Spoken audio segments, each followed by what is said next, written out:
இலங்கை கடற்பரப்பில் அத்துமீறி நுழைந்து மீன்பிடித்த நிலையில் கைது செய்யப்பட்ட பல்வேறு சந்தர்ப்பங்களில் கைது செய்யப்பட்ட 24 இந்திய மீனவர்களின் வழக்கு இன்றைய தினம் மன்னார் மாவட்ட நீதவான் லத்தீப் முகமது அகமது முன்னிலையில் இன்று வியாழக்கிழமை எடுத்துக் கொள்ளப்பட்டது.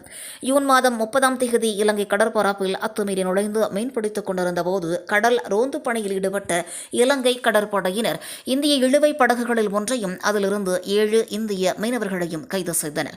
பின்னர் குறித்த மீனவர்களையும் இழுவை படகுகளையும் கடற்படையினர் தலைமன்னார் கடற்படையினரிடம் ஒப்படைத்தனர். தலைமன்னார் கடற்படையின் விசாரணைகளின் பின்னர் மன்னார் கடற்தொழில் திணைக்கள அதிகாரிகளிடம் ஒப்படைத்தனர். விசாரணைகளின் பின்னர் நீதிமன்றத்தில் ஆஜர்படுத்திய நிலையில் குறித்த மீனவர்களை விளக்க மறியலில் வைக்குமாறு நீதவான் உத்தரவு பிறப்பித்திருந்தார். இன்றைய தினம் 7 மீனவர்களும் குற்ற பணத்துடன் கூடிய விடுதலை செய்யப்பட்டனர்.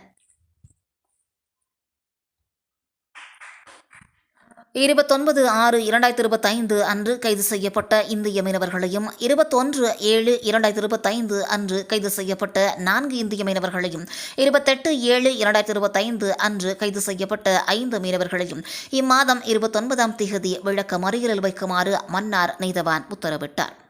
விடுதலை செய்யப்பட்ட 7 இந்திய மீனவர்களுக்கும் 3 குற்றச்சாட்டுகளின் கீழ் கடற்தொழில் நீரிய வள திணைக்களத்தினரால் குற்றப்பத்திரம் மன்றில் சமர்ப்பிக்கப்பட்டது.